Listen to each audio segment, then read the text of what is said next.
Ladies and gentlemen, boys and girls from all over the world, my name is Brandon, an artist formerly known as Rags to Riches, R2R. Nice to have everybody in here. I've got a special guest here. A lot of people love this guy. A small amount of people don't like this guy. And I said, well, who else better to get on stream here and have a good discussion with? Ladies and gentlemen, introducing the one and only Jake Sharpe. What's up, man? Yo, I'm doing good. So, how's life, man? How's Titanx? How are things going, dude? I mean, it's going beautifully. The build on Titanx has been adopted like a madman. Yeah. Like, especially in the last month, it's just been exploding. And it's looks to be entering an exponential curve because as we get more builders coming in. Like, I was on calls yesterday with 2 new builders that nobody knows about. I just see this exponential curve happening with builders. That's honestly what I'm most excited about because it's builders that bring innovation to the ecosystem. Yeah. And also, every builder is also another marketing channel because they'll talk about their thing, they'll reach different audiences, and now you have these like decentralized marketing teams operating in the crypto sphere. So like builder adoption is probably the biggest metric in Titanx. I've also seen people come in from other chains that want to build on Titanx. Like, for example, I know of 1 or 2 Solana guys that are also building on Titanx, which was interesting because usually Ethereum, Solana are like against each other.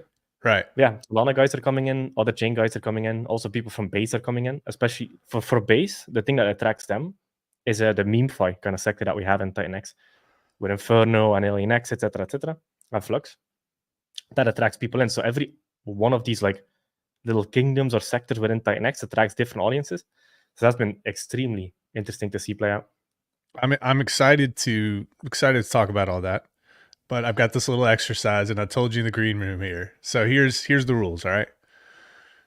First thing that comes to your mind, it doesn't have to be the first thing, but within the first couple seconds, you've got to react to the words I'm going to give you. Okay? Okay. I'm not going to be setting you up. It's nothing crazy. But just react to them. Let us know what you think. Here it goes. 3, 2, 1. You ready? First word, Binance. Centralized. Gary Gensler. Corrupt. Antarctica. Cold. Eric from Dragon X. Abraham Lincoln. Prince Harry. No, nothing about it. Okay. Donald Trump. Hero. Vladimir Putin. Very interesting. Very interesting, dude. American football. Hardcore. All right. Richard Hart. Smart. Climate change. Hoax. Dragon Ball Z. My childhood. Troy the movie. Brave. Red Hot Chili Peppers. No idea. Is that music? Yeah, dude. Oh my gosh, man. Dude, you got to check out Red Hot Chili Peppers. Chat, he's missing out here. All right. Good gosh. All right. We'll get you there one day, buddy. All right. All right. Let's get into this, man. Jake, I've got, I sat down over the past couple nights and I kind of thought about some questions here. And I think one of the reasons that I wanted to stream with you here was I think that there's a lot of, there might be a lot of misconceptions between Pulse Chain and between what you have going on in Ethereum. And it's no mistake that, my primary user base here and the people who absorb my content are Pulse Chain people. So I asked some folks also to give me some questions, things that might be on their minds. So we'll kind of all roll this together here. Can you kind of talk to us about what initially inspired you to create Titanx, and then maybe also dovetail that with your experiences in Pulse Chain?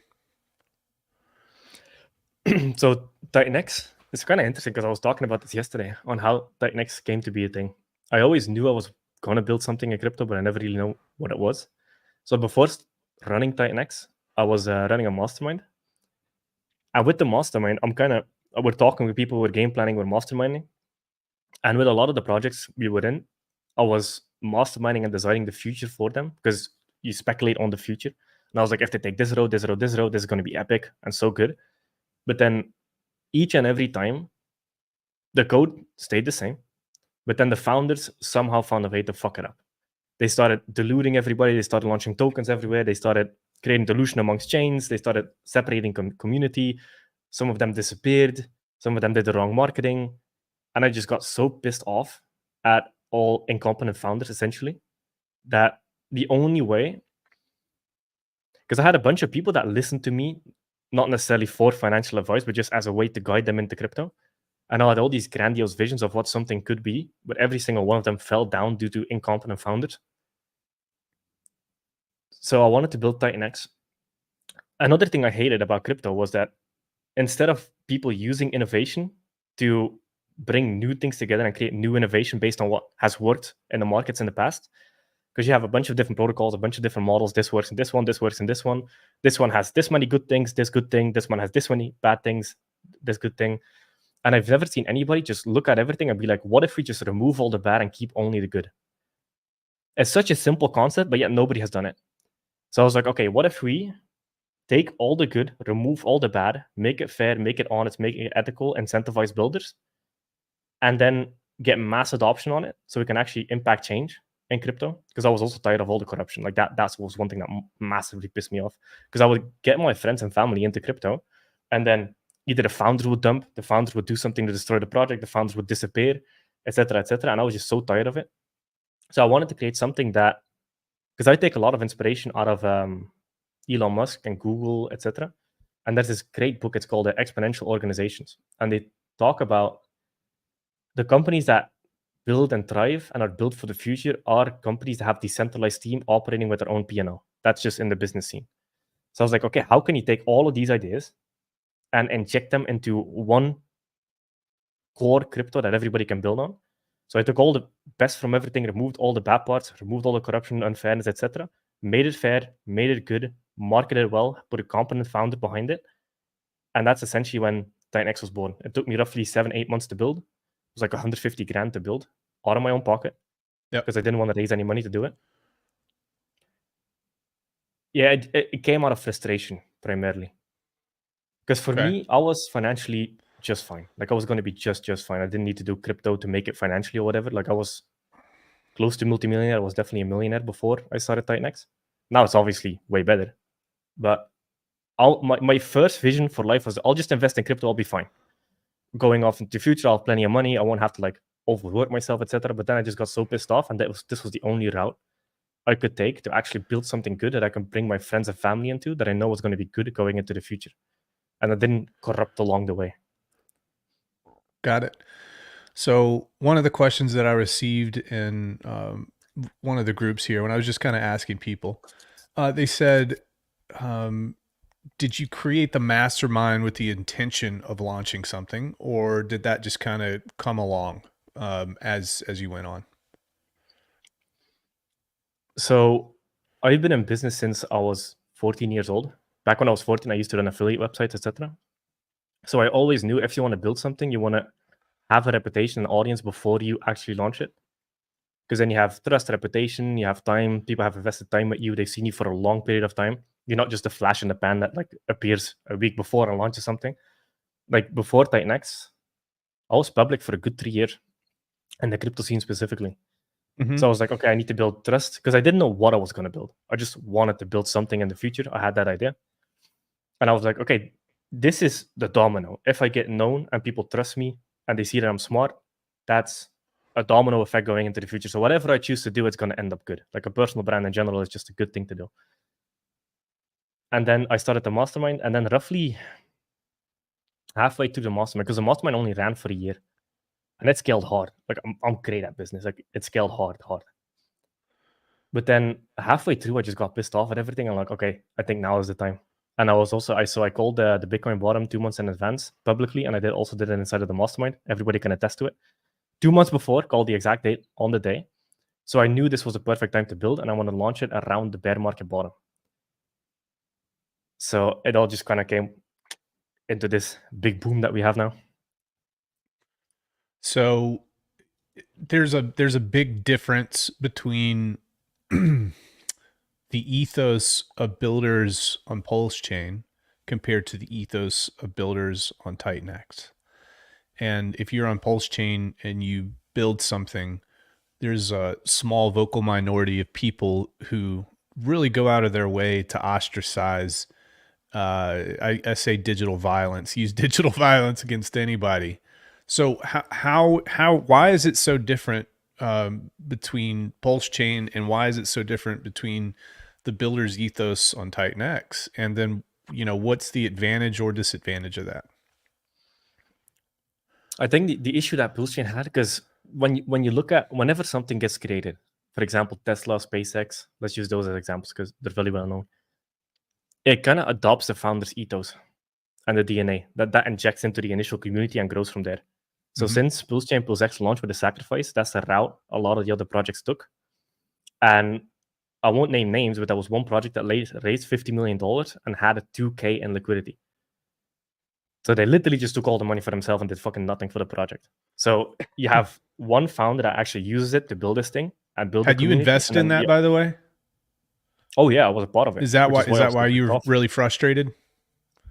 I mean, the thing with Pulse Chain, and I don't want to bring it down, but like just talking about facts, I invested into the Pulse Chain sacrifice because I thought it was going to be a faster version of Ethereum that was deflationary and had unique code and a unique value proposition. Then instead, what happened is he launched a literal copy of Vitalik's work with Ethereum 2.0 with 0 changes, and it's not deflationary. So the promise that was made is not the promise that was delivered on. And that was one thing that pissed me off massively. Pulse X was delivered on, but Pulse Chain itself was not delivered on. And then another thing they did, which has capped adoption massively, is make it extremely bad user experience by using IPFS. Because there's a lot of crypto projects in crypto have been attacked by the SEC in some way, shape, or form, and they don't do it. They don't have to go between IPFS or disappear from live streams or like disappear from social media in general. They're all still here. So it just took a weird route, and I didn't like it. So Ethereum also had all the volume, etc., which is why I chose to build on Ethereum. It has the best dev tooling for builders, has the most volume, most users, easiest adoption. Everybody on-ramps into Ethereum. If something is not bridged back to Ethereum, it's dead. So Ethereum is the lifeblood and the pulse, no pun intended, of crypto. I feel like I just went on a rant there. Did I answer your question? Why not? I mean, you're talking about things that are important, and I don't think a lot of people ask these questions. So it's important, man. Yeah, I don't like lying. I like talking about facts. And the facts is I didn't like it. Because it was a false promise that wasn't delivered on, and then he raised a bunch of money to literally copy-paste the code of the people he hated on. He never hated on Vitalik, but he hated on Hayden Adams of Uniswap, and then raised money to copy his code. So he made money off of other people's work, and that really pissed me off. Well, there was no innovation. So let me ask you this. Okay, so because there's no innovation and a lot of money was raised, that's the primary source of frustration for you. Yeah, and especially Pulse Chain. Pulse Chain was not delivered on. We were promised a faster version of Ethereum that switched from proof of work to proof of stake. That was faster with faster blocks and was deflationary tokenomics. Didn't get delivered at all. At all? Pulse Chain doesn't deflate.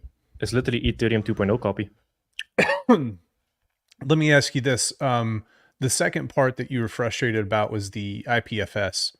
Is the purpose of IPFS to make it more difficult for the Justice Department or somebody to come in and shut down the front ends? Yes, but you can still host your front ends under your own domains. There's a bunch of ways you could do it that would help with user adoption, because the thing that Pulse Chain needs is adoption. Not Richard Hart coming back and needs adoption. Because if Richard Hart comes back, okay, you have Richard Hart, but that doesn't bring adoption. It just brings the people that already know. Yeah. So you need a solid road to go towards it. And we have builders that are building on Pulse Chain, like we have Pulsar, that's like bridging the two communities together. So I'm Yep. not against Pulse Chain. Just personally, I have some beef with it because of how it was delivered. But other than that, like, it's DeFi, so anybody can make their own decisions. Like, don't listen to me and not build there, you know? There's ways of doing it where it's beneficial and symbiotic for both. But there's just way more chains that have better adoption. So, like, I go where the adoption is, just whatever the most volume is. I'm not loyal to, how would you say this? I'm not going to sacrifice for somebody that's not even here. So let me ask you this. I was in the Twitter space one time, and Richard Hart was there, and people were coming up and they're asking him questions. And I said, hey, I said, Richard, what sort of cool things would you like to see built on Pulse Chain? And this is probably one of the most replayed clips out there for people that don't like me. And Richard said, you know, basically, I don't want you to build anything. We've got everything copied over from Ethereum. I don't want you to build anything. You're just trying to trap me into endorsing something that you can go build.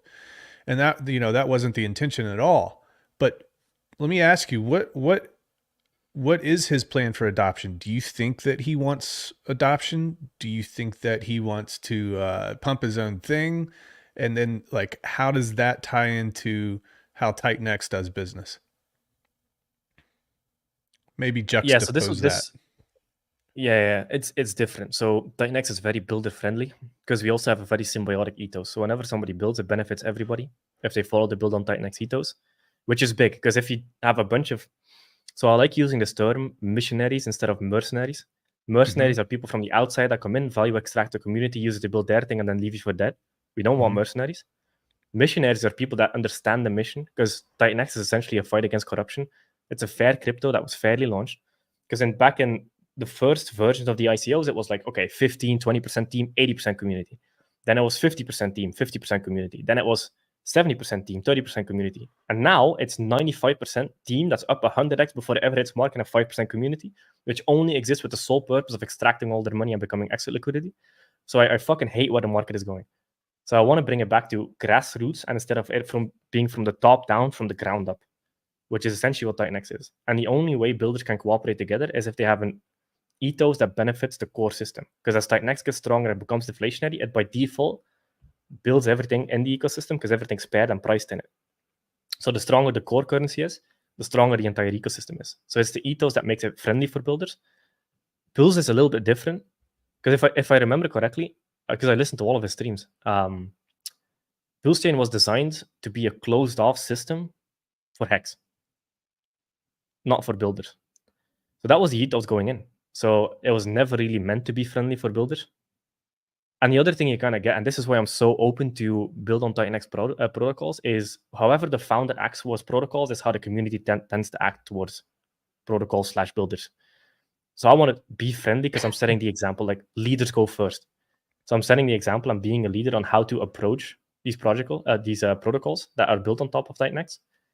If they're within the ethos, I fully support them. If they're not on the ethos, I don't talk about them. So the community does the same, which is why they're so supportive of builders coming in.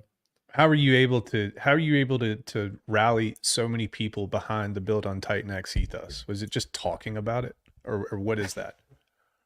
No, I think it's because it's fair. That's the big thing. Because, for example, another issue that Pulse Chain has, and you can even see this on Gold Pools, like it's not hidden. You can click exclude OA. Now, what is the OA? Yeah. It's basically a dude that owns 95% of Pulse Chain, 95% of Hex, and 95% of Pulse X. So from a builder coming in, what do they see as a builder coming into Pulse Chain? They see everybody hates new builders.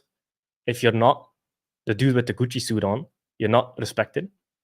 2, it's owned 95% by one guy, meaning he could wreck your thing entirely, either by a tweet talking about it or by just being like, hey, dump everything, buy my thing, everybody's going to do it. So it's not builder friendly. It's 95% owned by one guy. So when people build on it, then for 95% of it, they're supporting one guy instead of the community.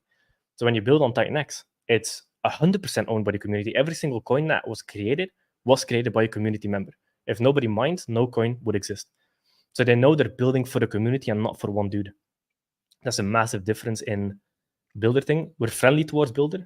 Pulse Chain is antithetical or enemy towards builders. At least the community is. Well, Richard Hart definitely is because like he used to talk about it all the time.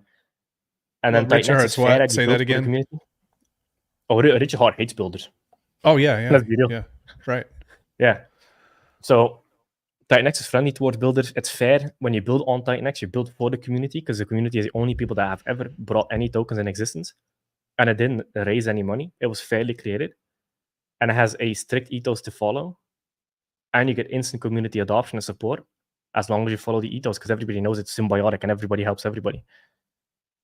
So it's like almost completely contrasted. It's kind of interesting. It is completely contrasted. Are there disadvantages with the way that Titanx is built? Just that you can just say very plainly because and then are there advantages to the way that Richard Hart wants to do business? Like kind of talk about those things. Maybe advantages and disadvantages from both sides.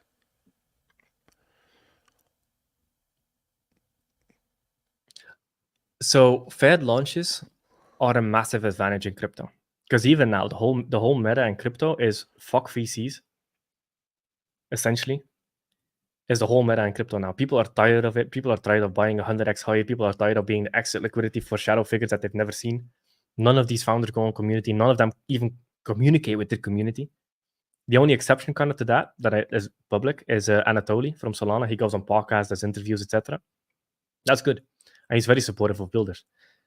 So that's why Solana has such builder adoption. But the issue, like I've seen a lot of people say, centralized supply control is a good thing. But I believe the exact opposite. Because when you have centralized supply, that means whoever talks about it needs to like that guy a lot, love him, because they know, okay, my friend brings in $100, 95% of that value goes towards one dude, and nobody can see that one dude.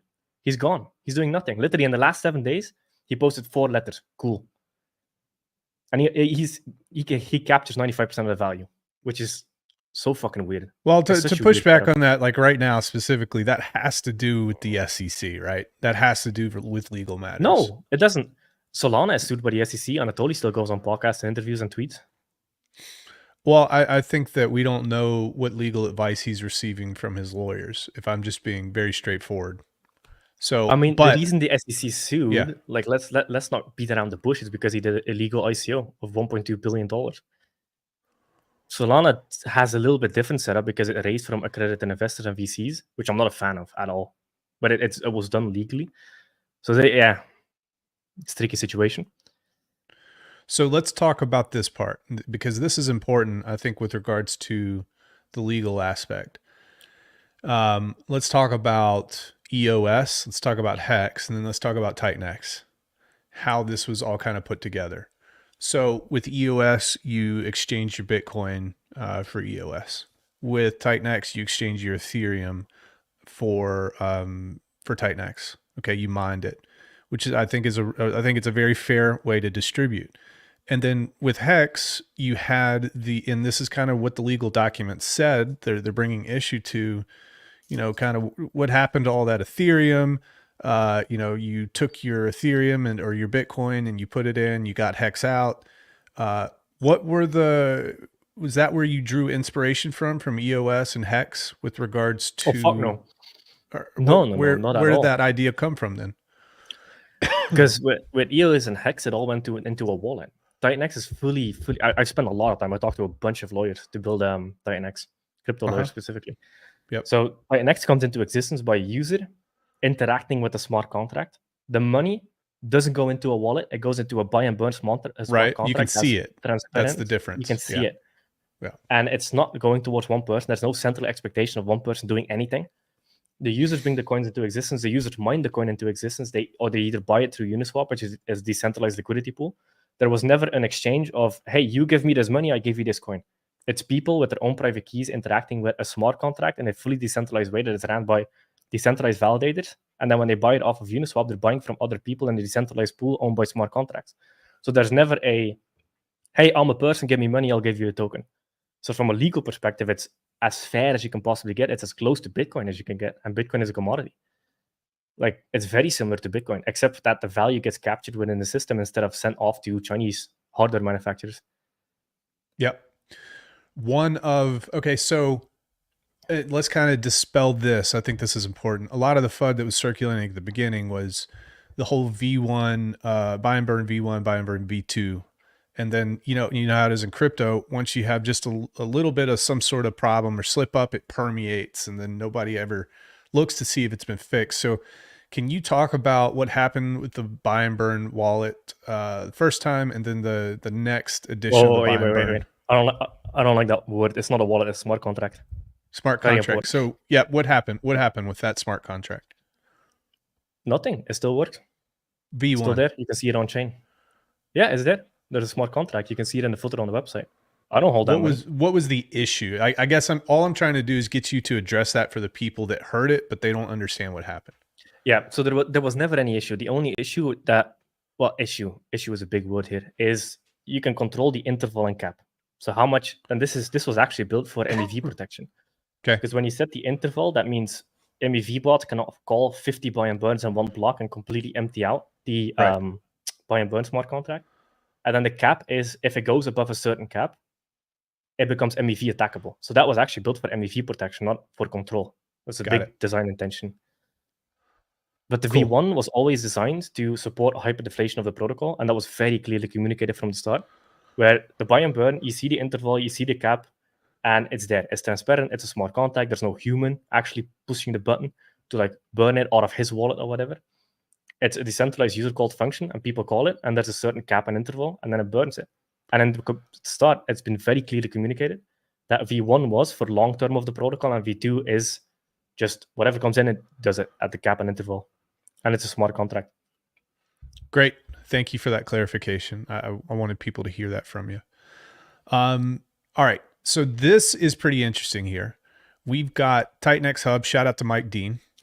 And so here's the thing, man. You've got, and how long have we been in business at this point? Coming up on a month pretty soon here, in about 10 days, right? Or a year, rather, a year. Yep. So within 1 year, you have managed to, I guess you launched Titanx, you launched Hyper, and you launched Hydra. But then you've got DragonX, and I'm just going to shout these guys out because they've been taking the bullets for a while. You've got DragonX, shout out to Eric. You got Helios, Volt has been crushing it. Shout out to the Inferno team, Flux, Awesome X just launched, Baby Dragon X, one of the beginning folks 230 days ago, Legend X, NFT Blaze, Tink.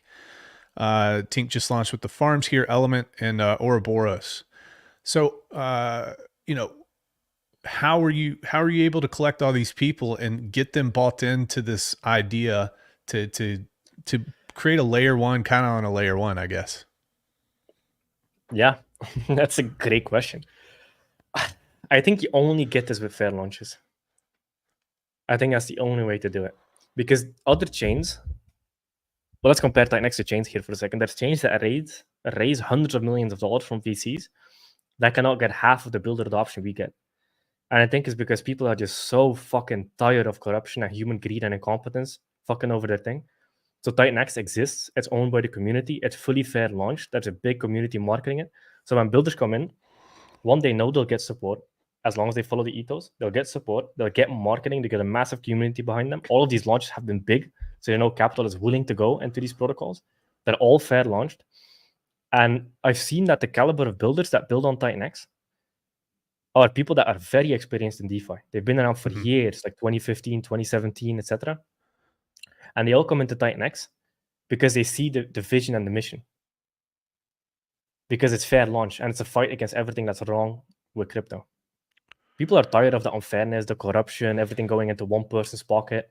People want to build like the way DeFi was designed to be built. In the first intention of DeFi, it was designed to be money blocks. But instead of it being money blocks and symbiotic things building on top of each other, it became fuck your thing, buy my thing, and it became value extraction instead of symbiotic. It became cannibalistic instead of symbiotic.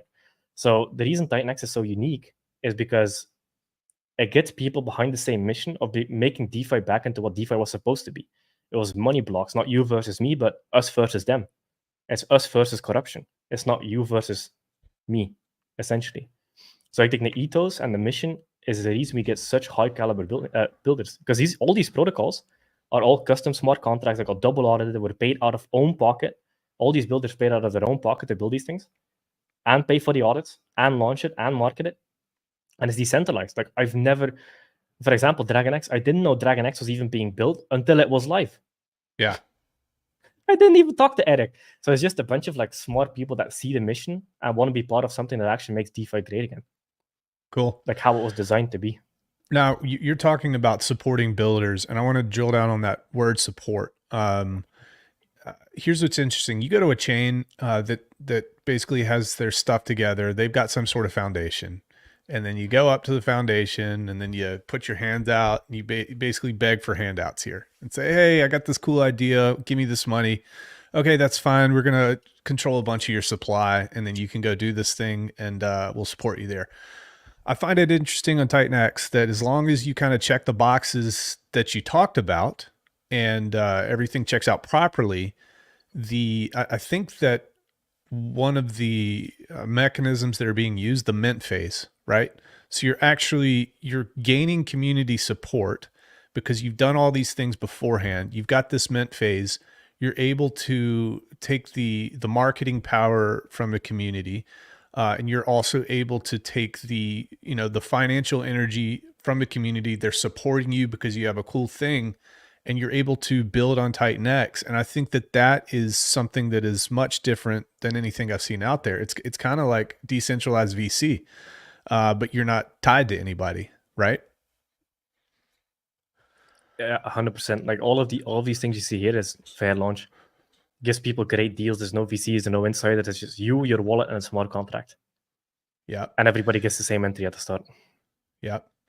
Shout out to Alien X. I think they're launching here very, very soon. Shout out to Goo God there. And then you've got a lot of projects that are up and coming here. So these will be launched before the end of the year, and probably even more than what we see on here is going to be launched. Oh yeah. Yeah. That's like double. I know Yeah. of a lot. Yeah. The So two what I does was that talking mean to yesterday are not even on here yet.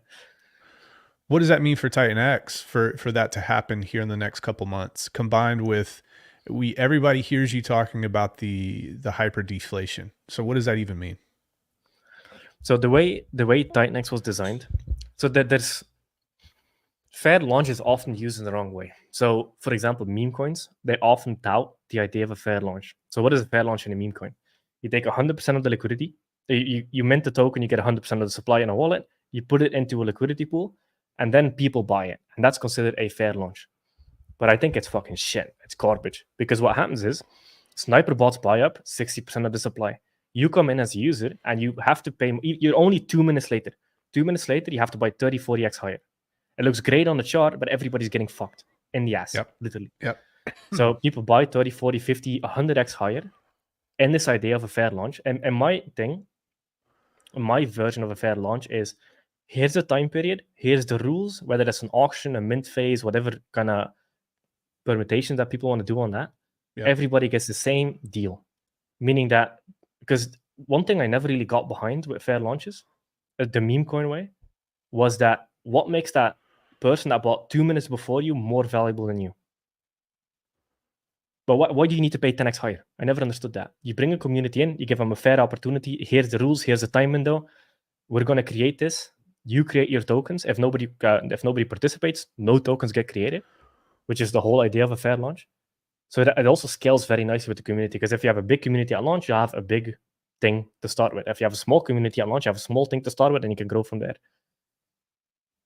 So I think the way we're doing fair launch is an actual true fair launch, because everybody gets the same deal and operates under the same rules. There's no insiders that have any advantage of anybody, because even if you know about it before, there's no advantage. You have to enter the mint phase with everybody else. It's as fair as possible, right? Because anybody can come in, like, it doesn't matter. Anybody can come in and they can mint a metric shit ton of supply on day one. You can't really stop that, right? But this is pretty much as close as you can possibly get. Well, yeah, and if somebody comes in with a bunch of money and they get a bunch of the supply, it's fair, because they're taking more risk than the other person. Sure. And all right, so let's keep moving here. And also, here's the thing too. I'm going to check chat. I want to appreciate everybody for showing up. And I knew that this was going to be probably somewhat of a controversial stream, and that's because we've got Pulse Chain people in here. And but I wanted to highlight exactly Jake's thoughts here, and he's putting them out there. He's being very, very straightforward with everybody. And if you agree with him or disagree with him, let me know in comments. If you have a question that you can form without using curse words, then I might ask him here on stream. All right. Man, I'm Um, so used to this stuff at this point. oh, I know. I try to keep it together here. Let's see here. Checking. Shout out to Fox Mulder. In this, okay, so this was Red Hot Chili Peppers. They've got a song called "Dream of Californication," and this is "Dream of Titanexification." So you gotta listen to Red Hot Chili Peppers, dude. You got to. All right, Yep. it's some good music, rock and funk, man. I'm loving every day in Titanx ecosystem. Shout out to Goo God here. I'm hyped. The invasion is less than an hour away. Alien X, you can check that out. Go to titanxhub.com if you want to see some of those links there. And Bad Sports in the house. Shout out to Bad Sports.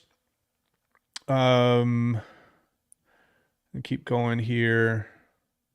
Viber Finance says, damn, 150K out of pocket to start Titanx. Legend. Yeah, man, this stuff is not cheap. To do it well, it's not cheap. All right, let's keep going. Cool. Prairie Banana says, hit the like and sub, guys. We all win. Strong representative here of the PTGC UFO ecosystem. Good stuff. All right. So, all right, let's just check and see what direction that we want to go here now. I'm going to pull up a couple questions that I had from folks. Another thing is yeah, please. just to put the disclaimers in. None of this is legal advice. This is all just fantasy, hypothetical situations that we're running through, and it could all be false.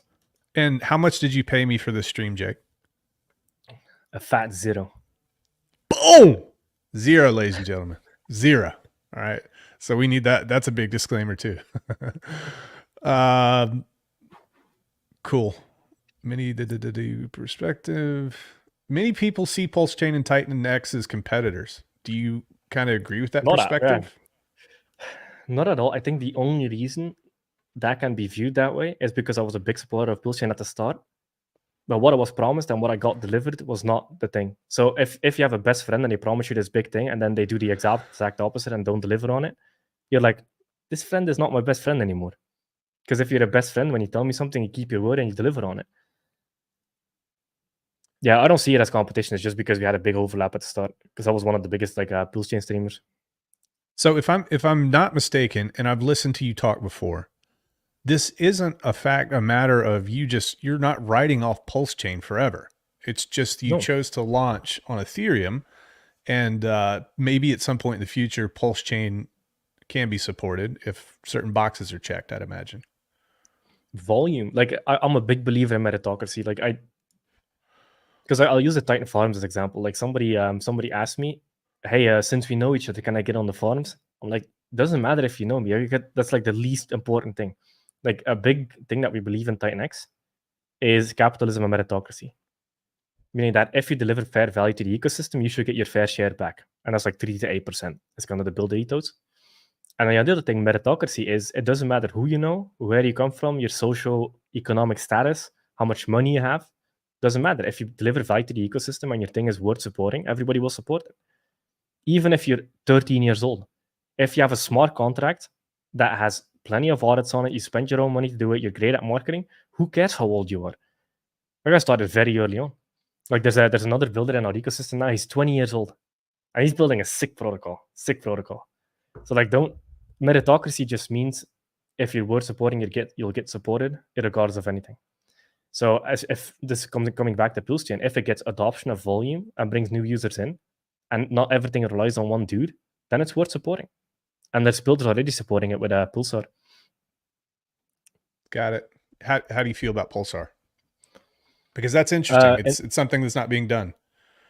It's interesting, for sure. It's a very, very interesting concept. They're tweaking the buy and burn to make the Ethereum route to Ethereum buys Titanx, buys Pulsar, then burns it. So once that's done, it's going to be very, very interesting to see how that plays out, because I think it's a great idea. Awesome.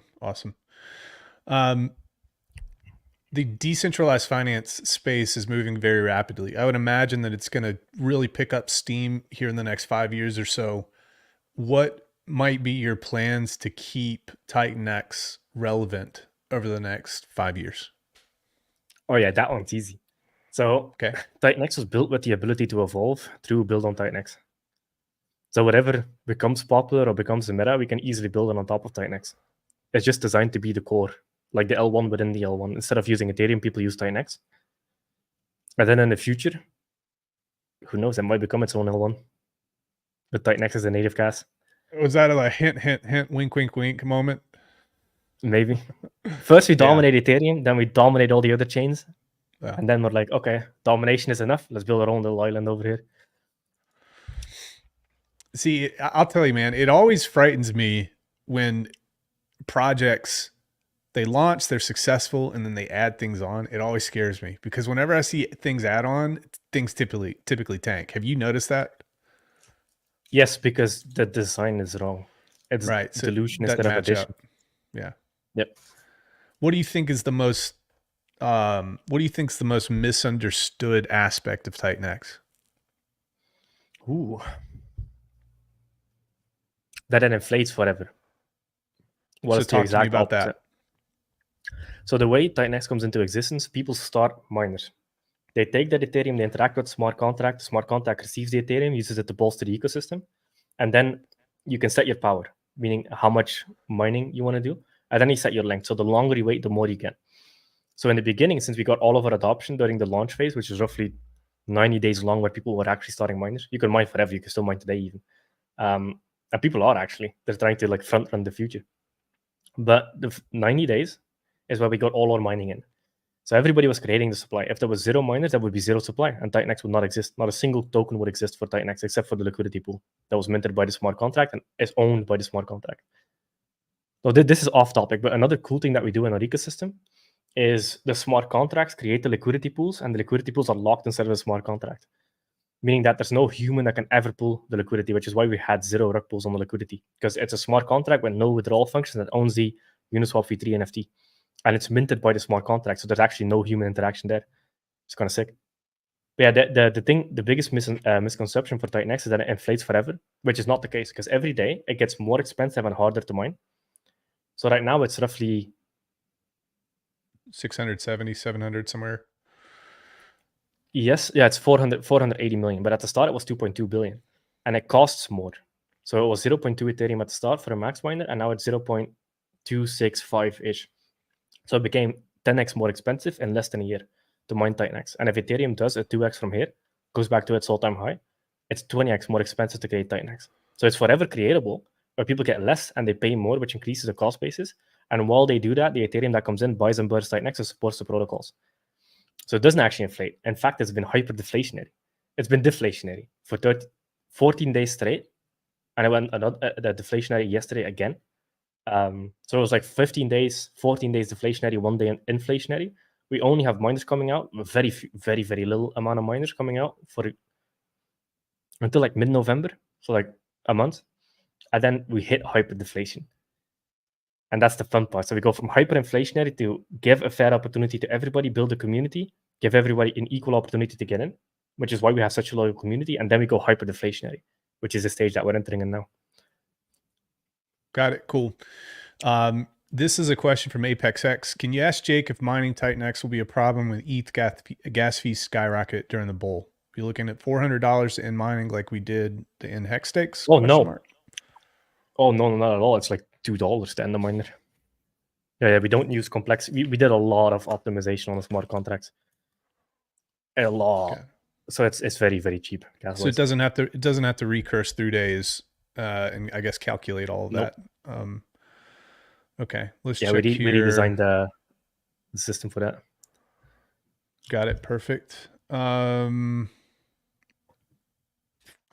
Somebody says this, bro, why are some hating? If you don't like Titanx, just stay in your lane. No one's telling you to join the Titanx ecosystem. I think, and just to answer this completely objectively, it's been put in people's heads that if anything else happens outside of Pulse Chain or happens outside of Hex, and if that person came from Pulse Chain or Hex, it's automatically a vampire attack. Now, I think that what is it? 3/5 of the law is intention. Did you build this, Jake, to vampire attack Pulse Chain? Oh fuck no, no. I just wanted to save crypto. That was Well, it. you're hearing it from him, folks. Let's see here. Somebody says I lost interest in Zen when it started being built all over the place. Yeah, you got to be careful, man. If you're gonna launch things on top, you've got to make sure that they're all tied in properly. And like you said, it's the you got to not dilute the value of the original thing. What is the actual Viper launch? Do you know anything about that? Yeah, so it's built by one of the builders in the ecosystem. His name is Yep. Steve DeFi. Yep. He built Yep. Volt, Yep. which is one of the biggest protocols now. And Steve is actually the perfect example of what a builder can do. So Steve, he was in my mastermind for a long time. Like we talked almost 2 years straight. So I always knew he was smart as hell. So he Yep. started building, and so he built Volt. He on Twitter he had almost nobody knew him. On Twitter he had like 400 followers, 600 followers, something like that. And then he launched Volt, and it became the biggest protocol on top of Titanx, which is a perfect example of meritocracy. Yep. And then yeah, so he's building the Vault pillars, is what he's calling it, on top of all the tokens in the ecosystem. So it's builders supporting builders. And Viper is essentially Vault built on top of DragonX that feeds back into Vault. He'll have to explain it on his own stream, but it's pretty sick ideas. Awesome. This is a good question. I've had a lot of Tink questions here. Now, you actually you didn't create the farms. It was Eric. Am I correct in assuming that, or was that a Correct. joint thing? Okay. I So maybe I you helped with can't. the game theory and design of it, Okay. but like 95% of the work was them. I just did Okay. marketing. Cool. Cool. Is price stability with Tink token important for adoption? If so, besides from buy and burn, what else can be done to help adoption and price appreciation? Yeah. What are your thoughts on Tink, generally speaking, especially when you compare it with what happened with Ink, or what is happening with Oh, Ink? this is way different. So all the liquidity fees that get generated on Tink burn Tink, and Tink also has buy and burns coming in from all the volume that happens in between the pairs. So it's essentially a token that has deflationary mechanics built into it with a essentially never-ending buy and burn because it's based on trading volume. Outstanding. I Okay. like it. Cool. Good stuff.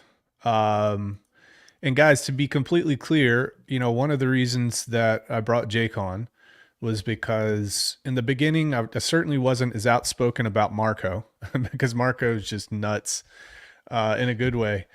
But I created some Twitter articles and things on Titanx to say, hey guys, regardless of how you feel about Jake, and I was talking to the people on Pulse Chain, like you got to take a look at this. You got to do that, and this happened very, very early on. And I'm to the point now where I've got a small team of people, and we're launching also Morpheus, and that's going to be launched on Titanx as well. That's going to probably be pretty soon here. I love this, man. I love being able to go somewhere and not be ostracized or punched in the face for wanting to go out and do cool things. And that's very important to me.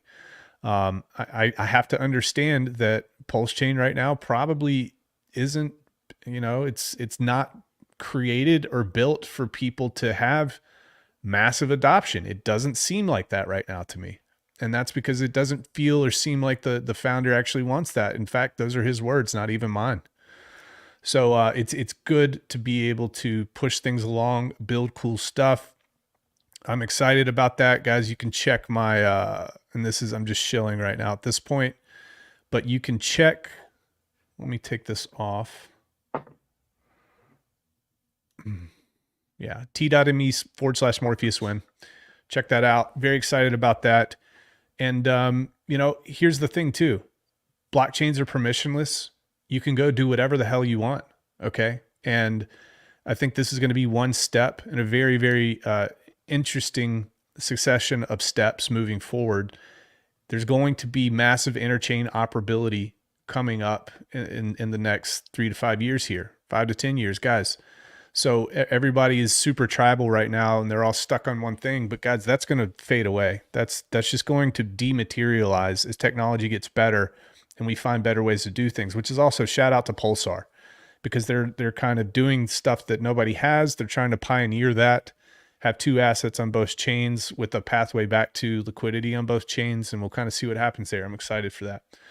Um, all right, Jake. Let me ask you a couple more questions, and then we're going to tie this up here. Um,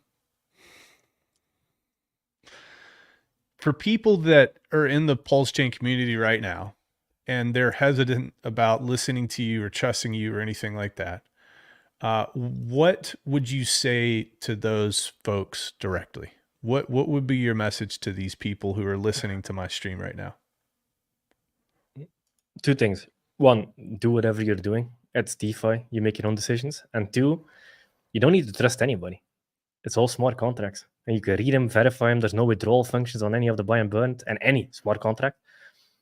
So nobody can actually run away with the money. All the liquidity is locked. So this is just Titanx is essentially becoming an army of machines that are programmed to do one thing: be benevolent. So instead of trusting people, so for example, like if I become incompetent and all of a sudden I start becoming drug addicted and start doing weird shit like all the other crypto founders, Mm-hmm. it doesn't matter. It's smart contracts operating on chain. Nobody can shut them off. Nobody can turn them off. Nobody can steal the money because there's no withdrawal function on any of them. It's all decentralized and people just build. Because when you build on Titanx, you're building on an idea that we're all tired of corruption and we want to bring DeFi back to its glory days. And we want to build Great. things from the ground up instead of the top down. Instead of, hey, sir, can I do this? It's, fuck the sirs. Let me do this. It's within the ethos. Everybody's going to support me. Got it. I'll also add to this conversation, guys. I'm having this conversation because there's many out there that aren't willing to. There are some who have, and I appreciate that. But we have got to break down the barriers, the gatekeepers of all the information that's being disseminated to the community. And they're going to take this and they're going to clip it and they're going to try to make me look foolish. They're going to try to make Jake look foolish. But really, they're the people that are lacking. Okay, that's just the bottom line, because they are not willing to have Jake on a stream and let him air out his views on things. So that's what we're going to do. We're going to let you make your own decision. Hear it, listen to it, analyze it, adapt it. You make your own decision. You don't have to play in Titanx. That's completely fine. You don't have to play on Pulse Chain if you don't want to. That's completely fine as well. So that's really my primary message here. And I will not be gatekept by anybody in the Pulse Chain community. And screw you all if you think that's going to be the case. That has never been the case. It's never going to be the case. And this is a small group of people. Like I said, there's so many great people on Pulse Chain. Pulse Chain is my family. I've made so many relationships, met so many people, this and that. But Jake, I recognize what you've created. I appreciate what you've created. What you've done deserves recognition, because it's extremely hard to wrangle all of these personalities and all these people to be laser focused on one mission. So I do salute you and hats off for that, man. It is insane. Like, I don't even realize how the hell I did it. To be fair, I don't think I did anything. I think people just want to support the idea. Well, I think they like support too. They like support, Jake. It's reciprocal, right? It's a mirror. So I think that's a lot to do with it. Yeah, another thing, like DeFi was created to be permissionless. So if you need to look at one person to decide what to do with your own money, you're not in DeFi. That's tyranny. DeFi was created to do whatever the hell you want with your money without a person in the middle or somebody pointing you to where you should put your money. Dude, I love that. So if people want to build on, yeah, exactly. If I need to listen to this dude to what to do with my money.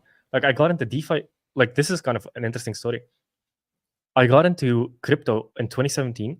So I was running an ad agency with a lot of our clients, including like personal like webinar funnels, etc., that we used to run.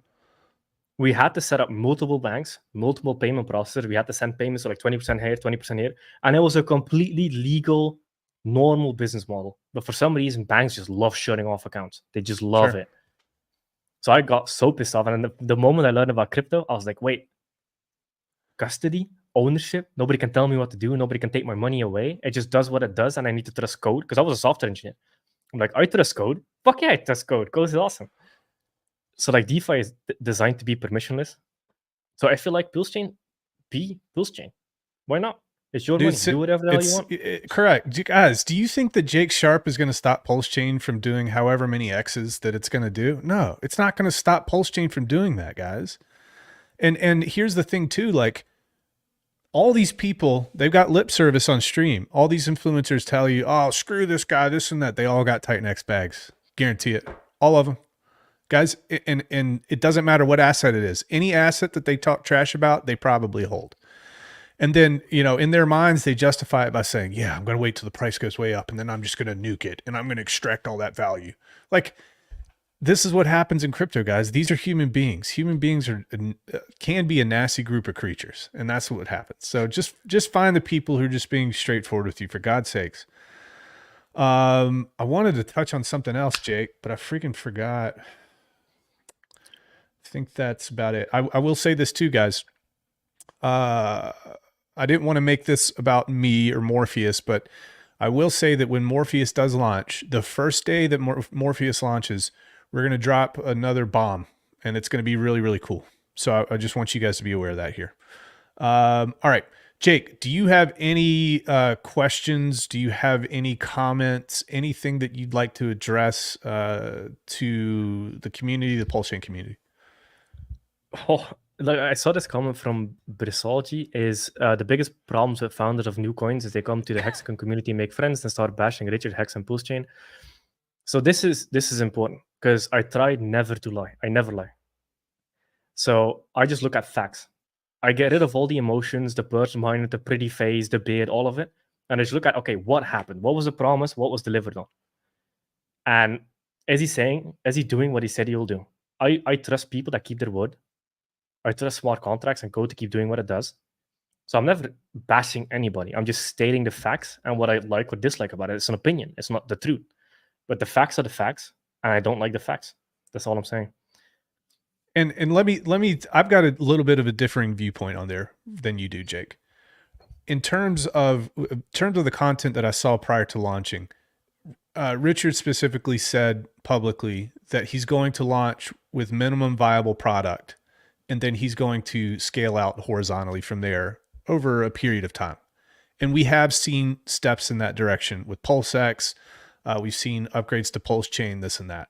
So I personally don't feel comfortable holding him over the fire like that until maybe we're 3 or 5 years down the road, because that is what he said.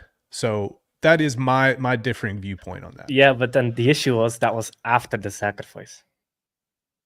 Because maybe during. I don't know exactly. Yeah, I don't know exactly when. Hexsearch.io. I think it might have been during or maybe before. I think so.